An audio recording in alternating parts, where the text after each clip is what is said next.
Hello friends, once again welcome back on our YouTube channel. हम NET CSIR के lecture discuss कर रहे थे और वहां पर हम मैट्रिक्स डिस्कस कर रहे थे और मैट्रिक्स का लास्ट हमारा लेक्चर है diagonalization and linear transformation of matrix. तो मैथमेटिकल फिजिक्स का मैट्रिक्स का लास्ट लेक्चर हमारा ये है। नाउ ब्रेक के बाद में हम मूव करते हैं diagonalization and linear transformation of matrix.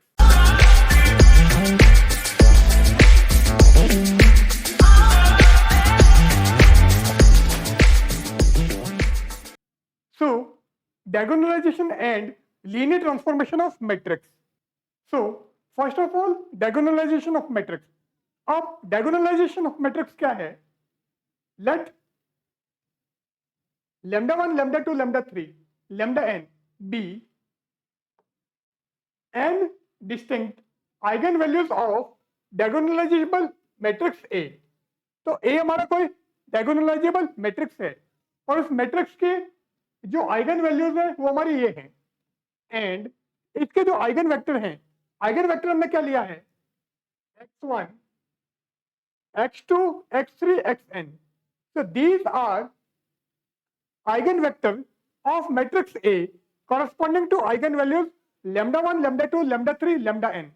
अब अगर आपको इसका डायगोनलाइज्ड मैट्रिक्स निकालना है तो डायगोनलाइज्ड मैट्रिक्स को हम D से रिप्रेजेंट करेंगे। तो डायगोनलाइज्ड matrix D corresponding to matrix A is D equal to P inverse A P। तो आपके पास में कोई मैट्रिक्स A है, उसको अगर आप P इनवर्स AP कर दोगे तो यहां पर जो आपको मैट्रिक्स मिलेगा वो मैट्रिक्स क्या होगा? डायगोनलाइज्ड मैट्रिक्स होगा। नाउ यहां पर P क्या है? P is x11 x12 and so on, x21 x22 and so on। in the same way we move further and xi is x11 x21 xn1। तो इस टाइप से अगर मेरे को P इनवर्स एंड P की value मिल जाए तो मैं यहां से मेरा डायगोनलाइज्ड मैट्रिक्स निकाल सकता हूं।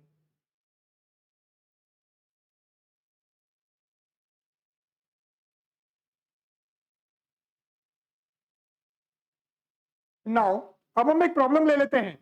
तो प्रॉब्लम क्या है? Diagonalize the matrix A and matrix A क्या है? This one. तो आपको क्या करना है, ये जो आपका मैट्रिक्स A है इसका आपको डायगोनलाइज मैट्रिक्स निकालना है। तो वो आप कैसे निकालोगे वो हम यहां पर ले लेते हैं। तो आपको क्या करना है, मैट्रिक्स A जो आपके पास में है पहले हम उसकी आइगन वैल्यू निकाल देते हैं। तो आइगन वैल्यू इक्वेशन क्या होती है?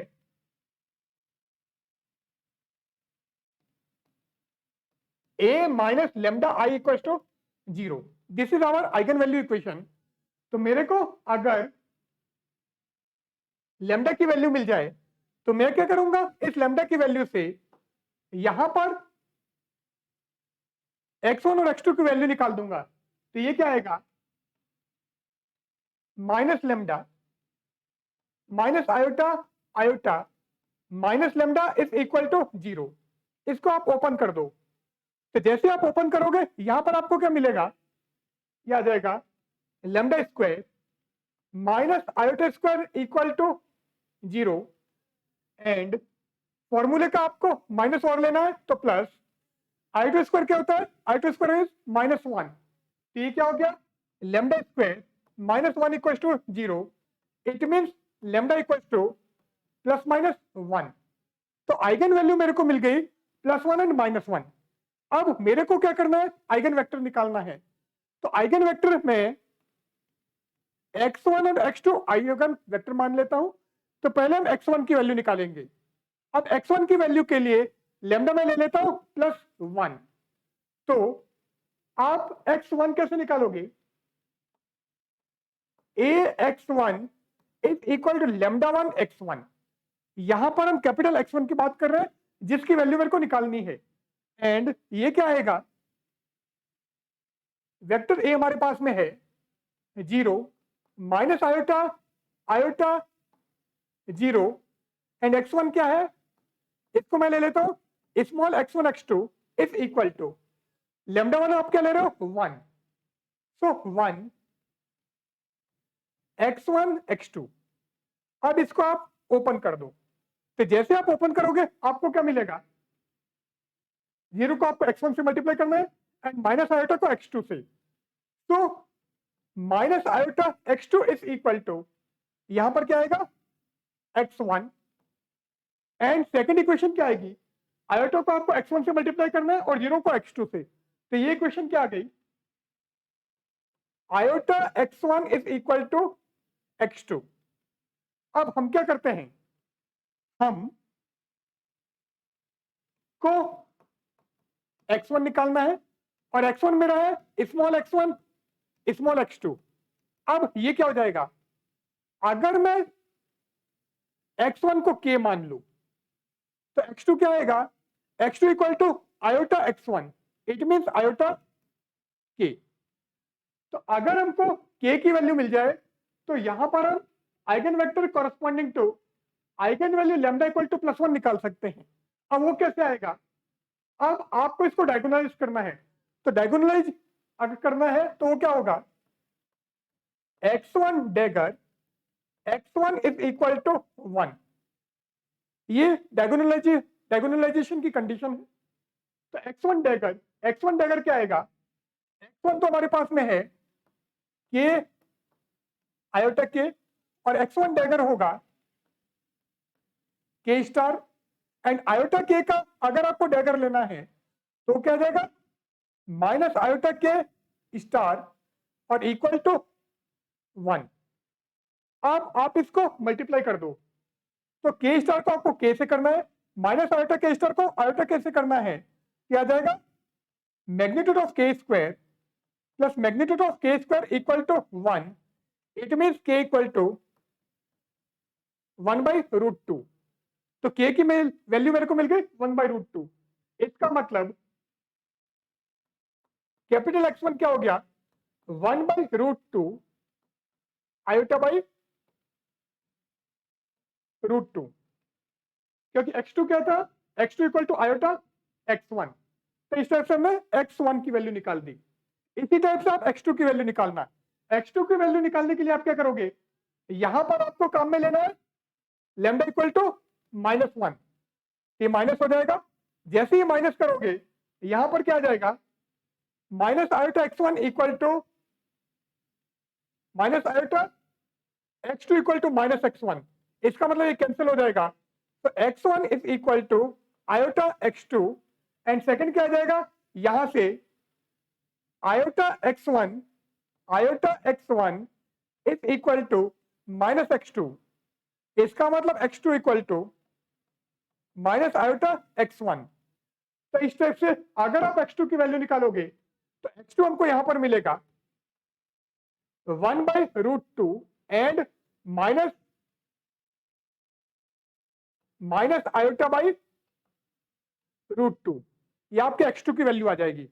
अब आपके पास में x1 है x2 है, इसका मतलब लैम्डा इक्वल टू +1 एंड -1 दोनों के कॉरेस्पॉन्डिंग आपके पास में किसकी वैल्यू है, आइगन वेक्टर की।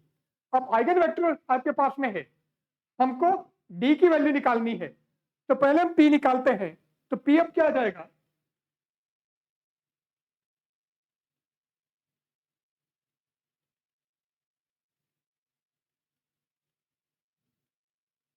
तो p हमारा हो जाएगा x1 x2 और x1 क्या है, x1 है 1/√2 एंड आयोटा बाई √2, जबकि x2 है 1/√2 माइनस आयोटा बाई √2, ये हमारे p की वैल्यू है। सो अब आप क्या करोगे, p हमारा ये हो गया, अब मैं p इनवर्स भी निकाल देता हूं। तो p इनवर्स आपको निकालना है, p इनवर्स क्या होता है, adjoint p upon determinant p। तो पहले एडजॉइंट p निकाले और डिटरमिनेंट p भी निकाले। तो अगर मैं डिटरमिनेंट p निकालूं यहां से, तो डिटरमिनेंट p क्या आ जाएगा, आपको इसको इससे मल्टीप्लाई करना है, माइनस इसको इससे करना है, t क्या आ गया minus iota by 2, then minus iota by 2, it means minus iota. तो p की वैल्यू आपके पास में आ गई माइनस आयोटा, तो अगर आपके पास में p की वैल्यू आ गई माइनस आयोटा, अब मैं एडजेंट p निकाल देता हूं। तो अगर आपको एडजेंट p निकालना है तो आप क्या करोगे, पहले कोफैक्टर मैट्रिक्स निकालेंगे।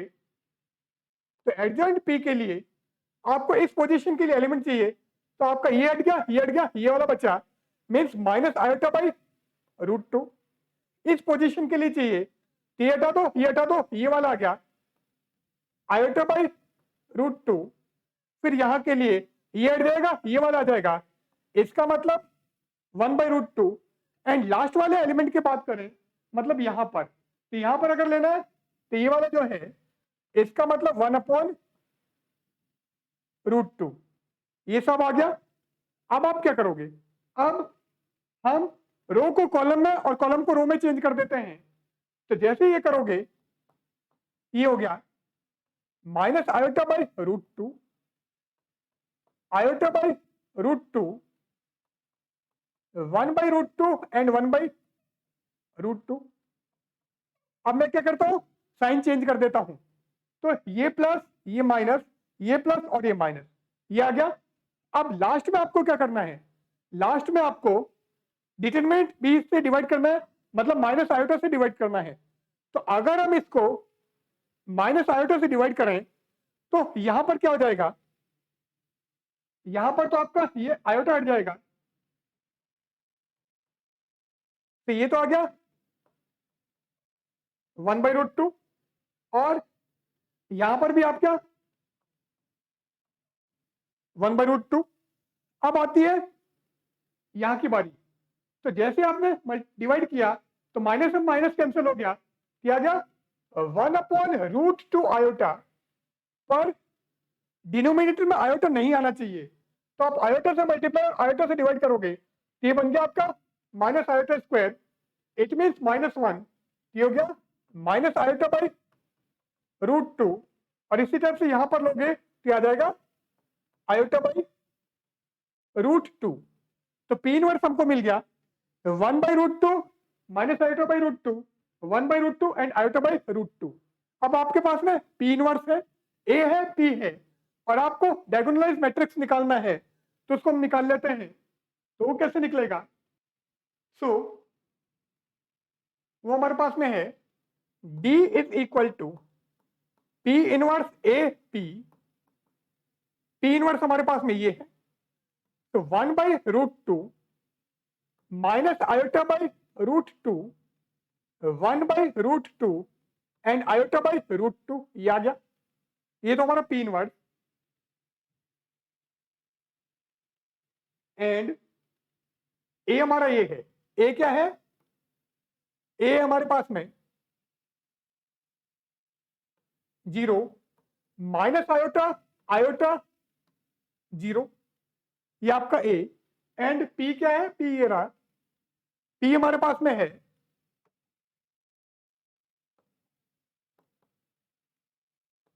1/√2, 1/√2 iota by √2 and minus iota by √2, ये आ गया।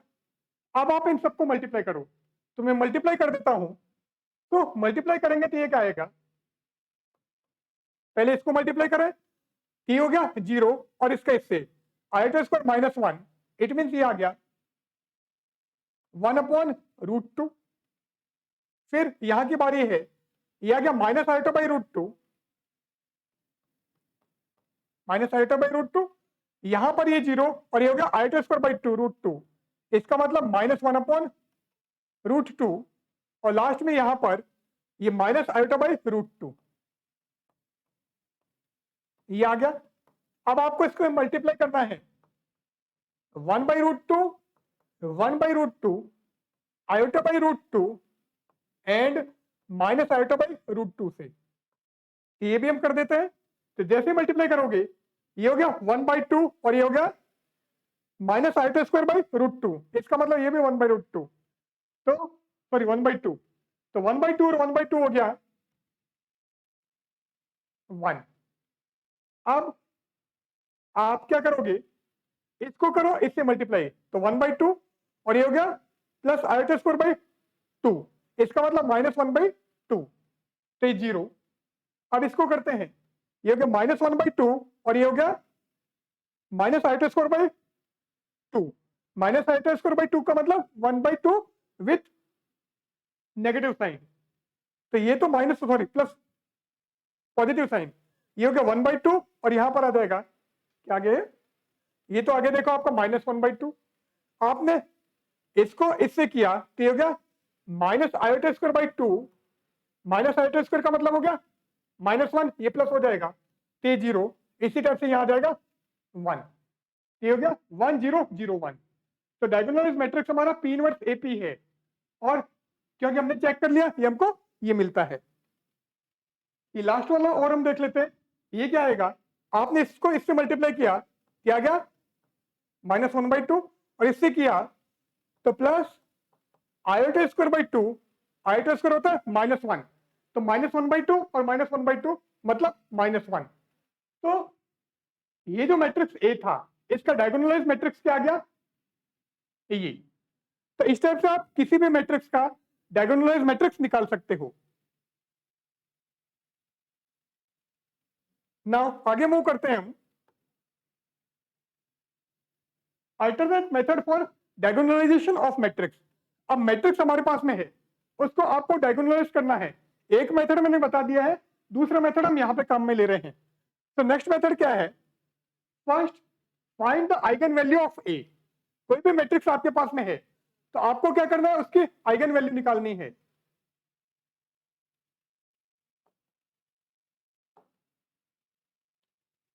Then now if all eigen value are distinct, सारी आइगन वैल्यू अगर डिस्टिंक्ट हैं मतलब अलग अलग हैं, then putting eigen value in place of principal diagonal element. तो प्रिंसिपल डायगोनल एलिमेंट की जगह आपको वो आइगन वैल्यू प्लेस करनी है जो आइगन वैल्यू आपने निकाली है, और सारी आइगन वैल्यू हमारी सेपरेट है, डिफरेंट है।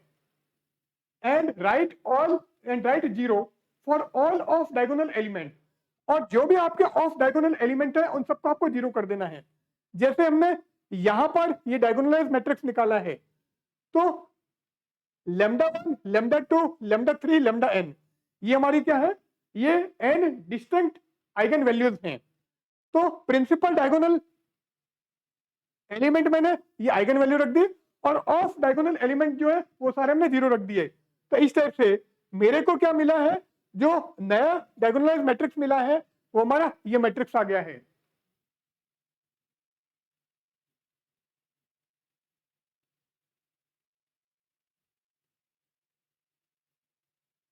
Now calculation of power of A matrix.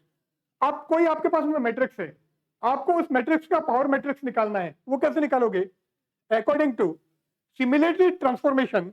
तो सिमिलरिटी ट्रांसफॉर्मेशन से हम क्या करते हैं, डी आ जाएगा आपका P इनवर्स AP, ये हमने निकाला है। अब आप क्या करोगे, आपको यहां पर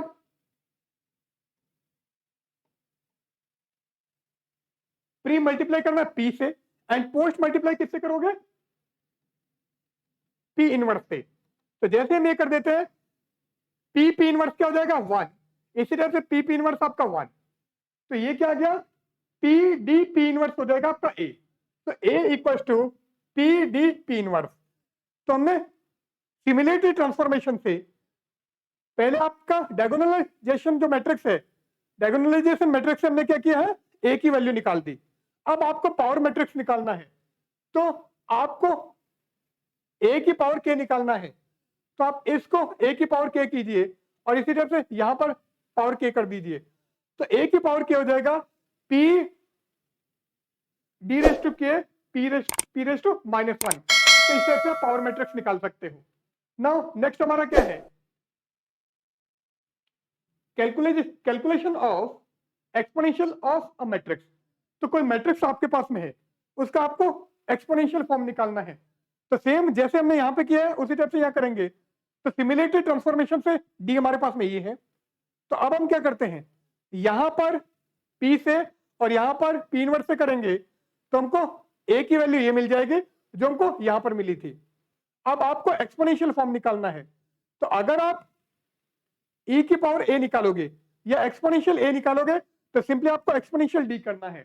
तो exponential A equal to P exponential D P inverse. तो इस टाइप से आपको एक्सपोनेंशियल मैट्रिक्स मिल जाएगा। ना लास्ट हमारे पास में है calculation of logarithm of A matrix. तो कोई मैट्रिक्स आपके पास में है, उसका लॉगरिथम निकालना है। तो जैसे हम ऊपर करते आ रहे हैं सेम टू सेम हम यहां पर भी करेंगे। तो आपको सिमिलरिटी ट्रांसफॉर्मेशन काम में लेना है। तो सिमिलरिटी ट्रांसफॉर्मेशन से ये जो आपका डी था, ये यहां से अगर ए निकालोगे तो ए आपका ये आ गया। अब आपको लॉग ए निकालना है, तो सिंपली आप इसका लॉग कर दो। तो लॉग ए इक्वल टू ये आ जाएगा आपके पास में P log D P inverse. तो आपको यहां पर लॉग ए की वैल्यू मिल गई। तो इस तरह से आप क्या कर सकते हो, सिमिलरिटी ट्रांसफॉर्मेशन यूज करके आप पावर मैट्रिक्स निकाल सकते हो, ए की पावर के निकाल सकते हो। सेकंड आप एक्सपोनेंशियल के निकाल सकते हो, सेकंड आप एक्सपोनेंशियल ए निकाल सकते हो, और थर्ड आप लॉग ए निकाल सकते हो। इस तरह से हम किसी भी मैट्रिक्स से ये वैल्यू निकाल सकते हैं। नाउ अब हमारे पास में कोई प्रॉब्लम है, आपको क्या करना है, यहां पर आपको मैट्रिक्स ले रखी है एम। एम मैट्रिक्स हमारी ये है। तो मैट्रिक्स एम हमारी ये है। तो मैट्रिक्स एम हमारी ये है which of the following represents cos pi m by 6। तो इस मैट्रिक्स ए का आपको cos पाई m by 6 निकालना है। एम क्या है, एम हमारी ये मैट्रिक्स है। अब आपको ये चार ऑप्शन दे रखे हैं, इनमें से कौन सा ऑप्शन करेक्ट है उसकी हम बात करेंगे। तो एम आपके पास में ये है, हम चेक करते हैं कि कौन सी वैल्यू हमारी सही होगी। नाउ अब आप क्या करोगे, सिमिलरिटी ट्रांसफॉर्मेशन हम काम में लेंगे, जैसे हम अभी कर रहे थे उसी टाइप से हम करेंगे। तो पहले मैं क्या करता हूं, एन निकाल देता हूं। और एन क्या है, पाई m by 6। अब m आपके पास में ये है, तो अगर हम n निकालें तो हर एक एलिमेंट को मेरे को इस मैट्रिक्स के पाई बाई 6 से मल्टीप्लाई करना है। तो पाई बाई 6 से आप मल्टीप्लाई करो, तो ये क्या आ जाएगा 2 pi by 6, then pi by 6, फिर pi by 6 and 2 pi by 6। इसका मतलब ये क्या हो गया, pi by 3, pi by 6, pi by 6 and pi by 3। ये वैल्यू मेरे को मिल गई है। ये किसकी वैल्यू है, एन की। और मेरे को क्या निकालना है, cos m pi by cos pi m by 6। तो अभी हमने पाई m बाई 6 निकालना है। तो पाई m बाई 6 हमने निकाल दिया है, cos पाई m बाई 6 निकालना है। तो अब हम सिमिलरिटी ट्रांसफॉर्मेशन काम में लेंगे। तो हम क्या करते हैं, पहले n की आइगन वैल्यू निकालते हैं। तो अगर मैं n की आइगन वैल्यू निकालूं तो आइगन वैल्यू क्या आ जाएगी, अभी पहले हमने निकाली थी उसी टाइप से हम यहां पर भी आइगन वैल्यू निकालेंगे। क्योंकि आपको सिमिलरिटी ट्रांसफॉर्मेशन लेना है तो मेरे को एक्चुअल में डी निकालना है। तो अगर मेरे को डी मिल जाएगा तो मैं ये वैल्यू निकाल सकता हूं। सो आइगन वैल्यू निकाल देते हैं। तो आइगन वैल्यू क्या आपको बताया था, magnitude of A minus lambda I equal to 0। ये था ए का मतलब यहां पर इससे, तो इसकी आइगन वैल्यू निकालते हैं। तो वो क्या आ जाएगा, pi by 3 minus lambda pi by 6, then pi by 6 and pi by 3 minus lambda is equal to 0। ये आएगा। अब आप क्या करोगे, इसको ओपन कर दो। तो जैसे मैं ओपन करूं ये क्या आता है, पाई बाई 3 माइनस लेमडा का whole square minus pi by 6 का whole square equal to 0। Now A square minus B square से ओपन कर देते हैं, ये हो गया pi by 3 minus lambda plus pi by 6 equal to 0। एक तो ये आएगा, और दूसरा क्या आएगा, pi by 3 minus lambda minus pi by 6 equal to 0। ये हो जाएगा। अब आप इसको ओपन कर दो, तो ये क्या आ जाएगा, लेमडा को उधर ले जाते हैं। तो जैसे आप उस लेमडा को उधर ले जाओगे, ये हो गया pi by 6 plus pi by 3। तो pi by 3 plus pi by 6 करोगे तो ये क्या आ जाएगा, 6 एलसीएम हो गया 2 प्लस 1 पाई, इसका मतलब 3 पाई बाई 6, तो ये आ गया पाई बाई 2। तो एक तो लेमडा आ गया पाई बाई 2 और दूसरा यहां से निकाल देते हैं, तो यहां से उधर ले जाओगे तो लेमडा क्या हो जाएगा, लेमडा आ जाएगा pi by 3 minus pi by 6 and pi by 3 minus pi by 6 का मतलब पाई बाई 6 ये आ गया। तो आइगन वैल्यू मेरे को मिल गई पाई बाई 2 एंड पाई बाई 6। अब आइगन वैल्यू हमको मिल गई है, आपको क्या निकालना, आइगन वेक्टर। तो आइगन वेक्टर निकालना है तो आइगन वेक्टर निकाल लेते हैं, वो जो हमने पहले निकाला था उसी टाइप से निकलेगा। आइगन वेक्टर निकालना है, so ax1 is equal to lambda 1 x1। ए तो हमारे पास में है, ये ए सॉरी ये है, तो pi by 3 pi by 6 pi by 6 pi by 3 ये आ गया। और x1 का मतलब small x1 x2 is equal to lambda 1 में क्या ले रहा हूं, पाई बाई 2। तो पहले मैं पाई बाई 2 ले रहा हूं, x1 x2। अब इसको हम ओपन कर देते हैं। तो ओपन करने के लिए आप क्या करोगे, मल्टीप्लाई करो, तो pi by 3 x1 plus pi by 6 x2 is equal to pi by 2 x1 ये आ गया। अब यहां से क्या आएगा, pi by 3 x1 plus pi by 6 x2 equal to pi by 2 x1।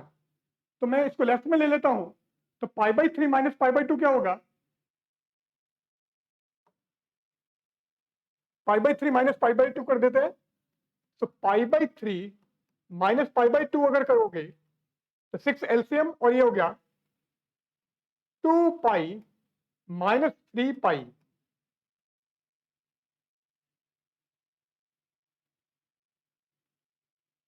Pi by 3 minus pi by 2 किया है, ये आ गया हमारे पास में माइनस पाई बाई 6 ये आ गया। चेक कर लेते गड़बड़ तो नहीं है।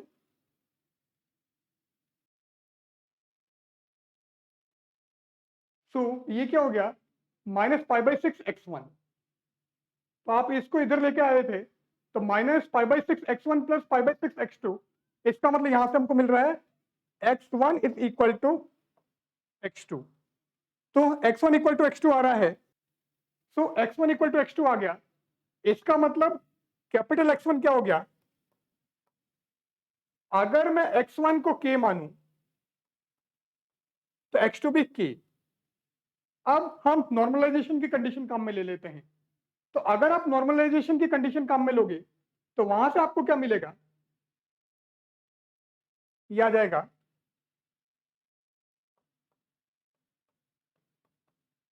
k star k equal to 1। तो यहां से हमको मिल गया magnitude k square plus magnitude k square equal to 1। इसका मतलब k equal to 1 by root 2। तो k क्या आ जाएगा, 1 अपॉन रूट 2। इसका मतलब x1 हमको मिल गया 1 बाई रूट 2 1 बाई रूट 2। तो मैंने क्या किया है, अभी x1 की वैल्यू निकाली है, और x1 क्या है, x1 is the eigen vector corresponding to eigen value pi by 2। इसी टाइप से पाई बाई 6 के कॉरस्पॉन्डिंग हम आइगन वैल्यू निकाल देते हैं। तो अगर सॉरी आइगन वेक्टर निकाल देते हैं, तो अगर आपको पाई बाई 6 के कॉरस्पॉन्डिंग आइगन वेक्टर निकालना है, तो आपको यहां पर ये जो आपका पाई बाई 2 है, इस पाई बाई 2 की जगह आपको क्या करना पड़ेगा, पाई बाई 6 लेना होगा। तो यहां पर हम ले लेते हैं पाई बाई 6। अब जैसे आपने पाई बाई 6 लिया है, तो यहां पर ये क्या हो जाएगा, इसको हम चेंज हटा देते हैं, सी आ जाएगा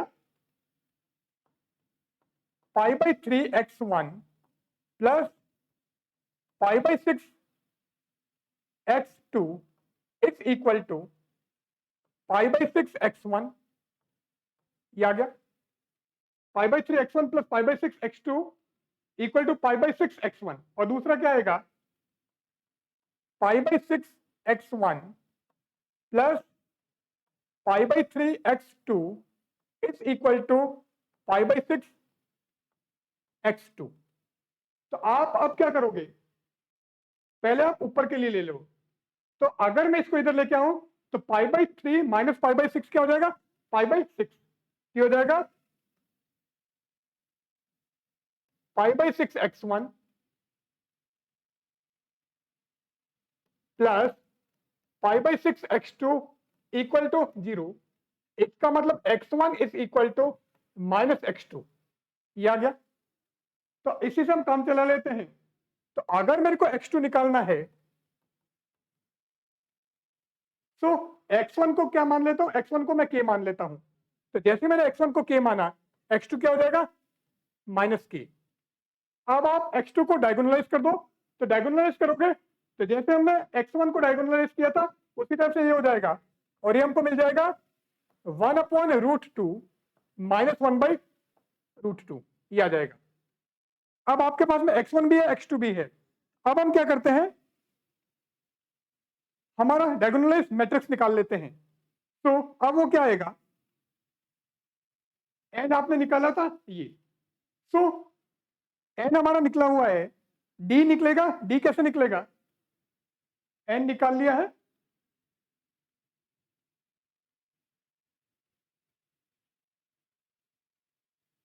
सो इसको भी हटा देते हैं। अब इनकी जरूरत हमको नहीं है तो हटा दिया हमने। नाउ d, d मैंने कहा था कि अगर आपके आइगन वैल्यू डिस्टिंक्ट हैं तो उस केस में डायगोनलाइज मैट्रिक्स क्या होता है, आपको प्रिंसिपल डायगोनल में आइगन वैल्यू लिखनी है। और आइगन वैल्यू क्या आई थी, π/2 एंड π/6। तो π/2 π/6 एंड 0 0, ये हमारा d हो गया। अब यहां पर जो उसी को मैं काम में ले लेता हूं, ठीक है, ये d आ गया।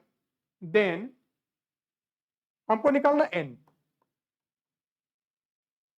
n कैसे निकलेगा, n निकालना है आपको।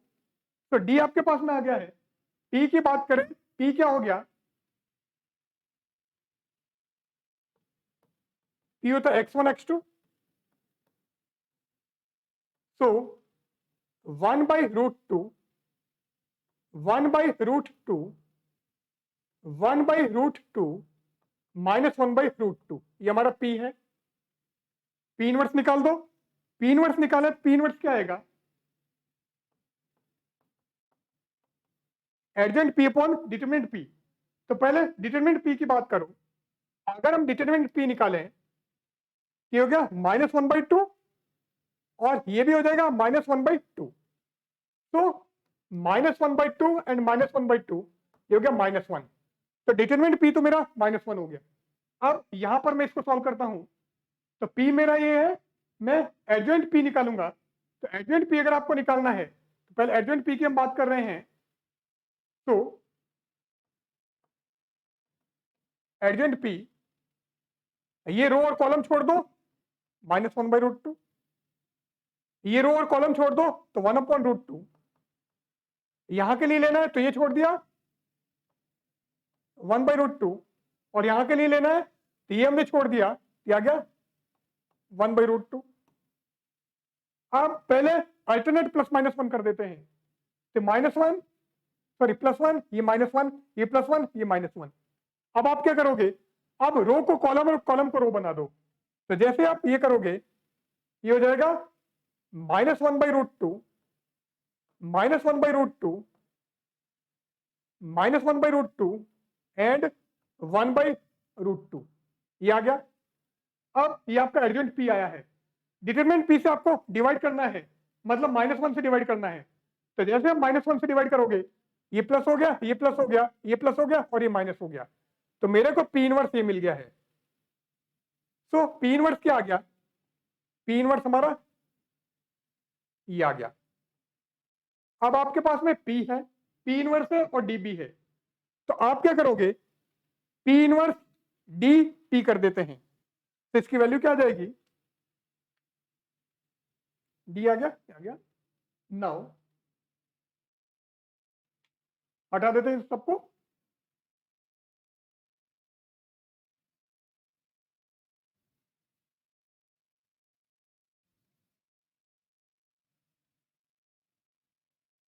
सो cos p cos n निकालना है और n क्या है पाई m बाई 6। तो cos n का मतलब cos पाई m बाई 6, इसकी हम बात कर रहे हैं। तो ये क्या आ जाएगा,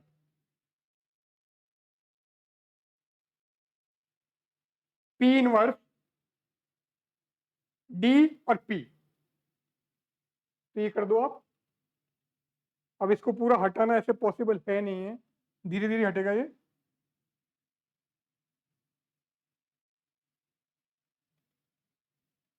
सो P इनवर्स की जगह तो हमारे पास में आ गया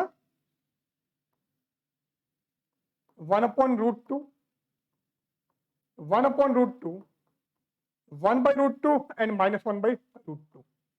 ये तो मेरा P इनवर्स, इसमें P अलग है, इसको हटा दिया। अब D हमारा ये है, हम cos पाई m बाई 6 निकालेंगे, तो मैं इसको cos से मल्टीप्लाई कर देता हूं। तो cos पाई बाई 2, cos 0 1 हो गया, इसी तरह से cos 0 1 हो गया, और एक cos पाई बाई 6 ये आ गया।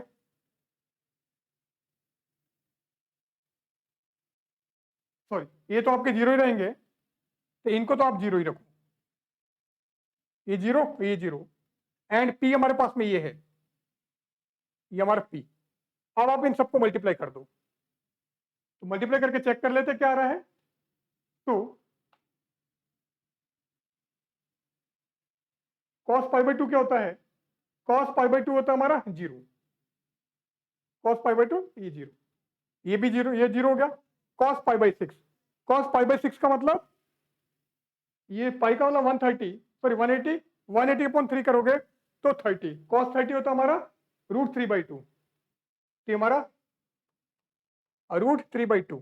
अब आप मल्टीप्लाई करो, तो पहले इसको किया ये जीरो तो जीरो, ये जीरो और ये किया तो है क्या √3/2√2, तो √3/2√2। फिर इसको किया जीरो, ये भी जीरो, इधर किया ये जीरो और ये आ गया -√3/2√2, ये आ गया। क्या आ गया है, ये आपका -√3/2√2, so -√3/2√2। सो टोटल हम चेक कर लेते हैं ये क्या आ गया है, तो इसको आप हटा दो, जीरो √3/2√2 जीरो -√3/2√2 ये आया है। नाउ अब हम इसको इससे मल्टीप्लाई कर देते हैं, ये हो गया जीरो, ये जीरो, क्योंकि मैं इसको इधर लिखना चाहिए था, उधर लिख लिया है, तो मैं काम में इसी टाइप से ले रहा हूं। तो ये क्या आएगा, ऊपर लिख देते हैं, ये जीरो, ये हो गया जीरो। अब आप क्या करोगे, कैसे किया है, इधर ही लिख देते हैं, देखने में थोड़ा सा इजी हो जाएगा, नहीं पढ़ा नहीं जा रहा है। इधर लाओ इसको, जीरो √3/2√2 एंड -√3/2√2, देन ये आपका जीरो और ये किया, तो जीरो नहीं आया था, ये आ गया था √3, हटाओ इसको, √3 ये इससे किया आपने, तो √3/2 इंटू √2 इंटू 2, इसका मतलब 4, तो √3/4, √3/4। नाउ इसको आपने इससे मल्टीप्लाई किया जीरो और ये क्या आ गया, ये हो गया √3/4 विथ नेगेटिव साइन, -√3/4। चेक करना पड़ेगा √3/4 आ रहा है क्या, आ रहा है, सी में आ रहा है और बी में भी आ रहा है। नाउ ये आपका जीरो, ये किया आपने, तो आ जाएगा माइनस, तो -√3/4 एंड फाइनली यहां पर ले लो ये जीरो और ये प्लस √3/4, √3/4, तो √3/4 अगर हम कॉमन ले लें क्या जाता है, 1 -1 -1 1, ये 1 चेक कर लेते हैं, 1 -1 -1 1, इसका मतलब करेक्ट आंसर इज बी, तो बी हमारा आंसर होगा इसका और कोई नहीं होगा। ठीक है। अब हम आगे मूव करते हैं। Now linear transformation. अब लीनियर ट्रांसफॉर्मेशन क्या है? There is one to one correspondence between the elements of domain and range. तो डोमेन एंड रेंज के एलिमेंट के बीच में वन टू वन कॉरेस्पॉन्डेंस होगा। So there is one to one correspondence between the element of domain and range. तो एक मेरा ये है, एक ये है। मैं यहां से यहां पर लीनियर ट्रांसफॉर्मेशन ले रहा हूं, ये मेरा डोमेन और इधर मेरी रेंज। तो डोमेन और रेंज के बीच में वन टू वन कॉरेस्पॉन्डेंस होगा। इसका मतलब एक एलिमेंट केवल एक से ही वापस जुड़ा हुआ होगा। Now rule thus y equal to fx is a transformation। तो ये मैंने fx लिया है, तो y equal to fx हमारा एक ट्रांसफॉर्मेशन है। Now rules relating to domain and range. Domain और रेंज को ज्वाइन करने के लिए रूल क्या है? Any transformation is said to be linear transformation if. किस केस में लीनियर ट्रांसफॉर्मेशन होगा? If f of x1 plus x2 is equal to f of x1 plus f of x2। And second हमारे पास में है f of c x1 equal to c f of x1। तो अगर ये दोनों रूल सेटिस्फाई करेगा, उसी केस में ये हमारा लीनियर ट्रांसफॉर्मेशन कहलाएगा, अदरवाइज नहीं कहलाएगा। Now y equal to fx equal to ax is a linear transformation since। अब ये लीनियर ट्रांसफॉर्मेशन क्यों है, हम चेक कर लेते हैं कि ये लीनियर ट्रांसफॉर्मेशन क्यों है। क्योंकि अगर मैं x की जगह x1 प्लस x2 लूं, तो ये क्या जाता है? f of x1 plus x2 equal to a अपनी जगह पर है और आपने x की जगह क्या लिया है? x1 plus x2। तो f of x1 plus x2 equal to a into x1 plus x2, और ये क्या आ गया? a x1 plus a x2, ये आ गया। Now this is equal to f of x1 plus f of x2, ये हो गया। Now technical definition of linear transformation. अब यहां पर क्या है? f of x1 plus x2 equal to f of x1 plus f of x2 आया है। किसके लिए? अगर fx हमारा ax है तो it means y equal to f of x is equal to ax is a linear transformation. Now technical definition of linear transformation. Linear transformation की technical definition क्या है? Linear transformation is a mapping. Mapping कहां से होगी? From one vector space to another vector space. एक vector space से दूसरे vector space में क्या है? ये मैपिंग है। Which follow the property. Property किस प्रॉपर्टी को फॉलो कर रहा है? T A alpha plus B beta is equal to A T alpha plus B T beta. तो अगर इस प्रॉपर्टी को फॉलो करेगा तो उस केस में ये हमारा लीनियर ट्रांसफॉर्मेशन होगा। और यहां पर ये जो ए एंड बी है, A and B are constant and they belongs to field. ये कांस्टेंट है और ये किसी फील्ड से बिलोंग कर रहे हैं।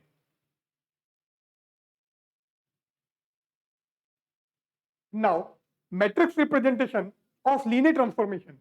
लीनियर ट्रांसफॉर्मेशन का मैट्रिक्स रिप्रेजेंटेशन ले रहे हैं। अब एक इक्वेशन मेरे पास में ये है, एक इक्वेशन हमारे पास में ये, और दूसरी इक्वेशन हमारी ये है। इसी तरह से ये हमारी थर्ड इक्वेशन। अब इनके लेफ्ट हैंड साइड को मैट्रिक्स में रिप्रेजेंट करना है, तो वो कैसे करोगे? T x1 x2 x3 is equal to 2 3 -1, 2 3 -1, ये आ गया। इसी तरह से इसका लो 5 6 -3, 5 6 -3। थर्ड का लो 1 1 2, सो 1 1 2, एंड यहां पर ले लिया x1 x2 x3। तो इस तरह से हम इसकी लेफ्ट हैंड साइड लिख सकते हैं। और राइट हैंड साइड क्या होगी? राइट हैंड साइड एक कॉलम मैट्रिक्स होगी, और कॉलम मैट्रिक्स किसका होगा? 2 10 एंड 8 का। तो y हमारा 2 10 8, ये हमारा कॉलम मैट्रिक्स हो गया। नाउ लेफ्ट हैंड साइड को हम इस तरह से लिख सकते हैं। तो लेफ्ट हैंड साइड तो हमारी ये हो गई एंड राइट हैंड साइड हमारी ये हो गई, और टोटल हमारा क्या हो जाएगा? tx equal to y। So ये हमारा रिप्रेजेंटेशन हो जाएगा। और यहां पर x का मतलब ये x1 x2 x3 है। तो इस टाइप से हम किसी भी लीनियर ट्रांसफॉर्मेशन को क्या कर सकते हैं, मैट्रिक्स फॉर्म में लिख सकते हैं। सो नाउ हमारे पास में कोई प्रॉब्लम है। प्रॉब्लम क्या है, show that txy is equal to 2x plus 3y 3x minus 4y is a linear transformation। अब ये लीनियर ट्रांसफॉर्मेशन है, ये हम प्रूव कर देते हैं। सो ये हमारा लीनियर ट्रांसफॉर्मेशन है, ये हमको प्रूव करना है। और लीनियर ट्रांसफॉर्मेशन के लिए हम क्या करें, T A alpha plus B beta, इसकी वैल्यू निकाल देते हैं। और ये वैल्यू हमारे किसके बराबर होनी चाहिए, A T alpha plus B T beta, इसके इक्वल होनी चाहिए। उसी केस में ये लीनियर ट्रांसफॉर्मेशन होगा, अदरवाइज नहीं होगा। नाउ ये चेक कर लेते हैं या नहीं है। तो हम क्या करते हैं, पहले T A alpha plus B beta निकालते हैं। और इसको निकालने के लिए क्या करोगे, अल्फा और बीटा को हम क्या काम में लें, अल्फा की जगह मैं लिख देता हूं x1 y1 और बीटा की जगह लिख देता हूं x2 y2। ये हम काम में ले लेते हैं। अब हम इसको ओपन कर देते हैं। तो ये क्या आ जाएगा, जैसे ही मैं इसको ओपन करूंगा, T A x1 y1 plus B x2 y2, ये आ गया। नाउ इसको और ओपन करो, तो ये क्या हो जाएगा, टी अपनी जगह पर है बाहर, ए x1 प्लस बी x2 ए y1 प्लस बी y2, ये आ गया।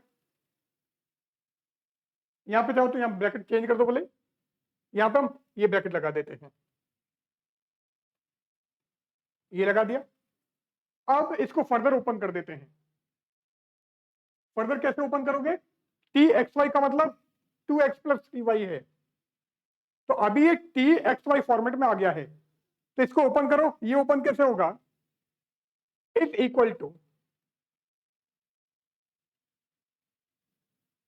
2 टी एक्स वाई को आप लिख रहे हो 2x प्लस 3y। तो 2x का मतलब ये वाला और y का मतलब ये, तो 2 ax1 प्लस bx2, ये आ गया।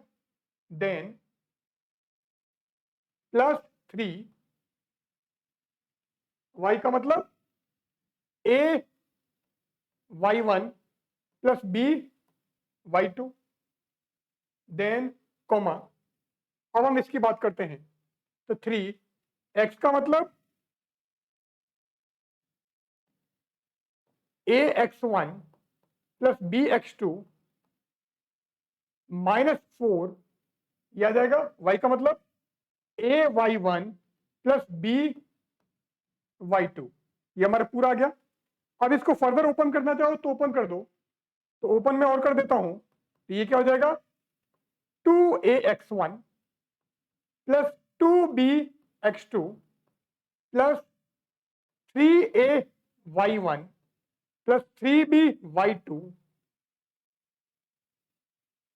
देन कॉमा करके आएगा 3ax1 plus 3bx2 minus 4ay1 minus 4by2, ये आ गया। तो चेक कर लेते हैं क्या आ रहा है, 2ax1 plus 2bx2 plus 3ay1 plus 3by2, और ये हो गया 3ax1 plus 3bx2 minus 4ay1 minus 4by2। ठीक है, अभी हमने ये ओपन किया है। अब हमको इस फॉर्मेट में चेक करना है कि इसकी वैल्यू भी यही आती है या नहीं आती है। अब इसको मैं यहां से हटा देता हूं।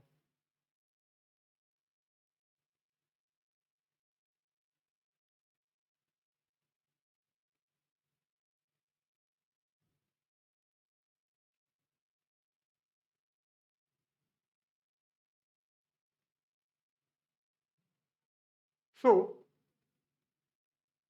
ए टी अल्फा ले लें। Now A T alpha plus B T beta, ये निकालना है। कलर चेंज कर देता हूं मैं, ये ले लेते हैं। तो ये क्या आएगा, अल्फा का मतलब आपको बताया था x1 y1 और बीटा का मतलब बताया था x2 y2। इसका मतलब ये हो गया a t x1 y1 plus b t x2 y2। ठीक है, अब इसको ओपन करो, a t x1 y1 मतलब ये, तो ये क्या है 2x1 plus 3y1 coma 3x1 minus 4y1, ये आ गया, प्लस b। इसकी बात करते हैं, इसको भी इसी टाइप से लिखो, तो 2x2 plus 3y2 coma 3x2 minus 4y2। Check कर लो क्या होता है। अब इसको ओपन करो, ये क्या आ जाएगा 2ax1 प्लस 3ay1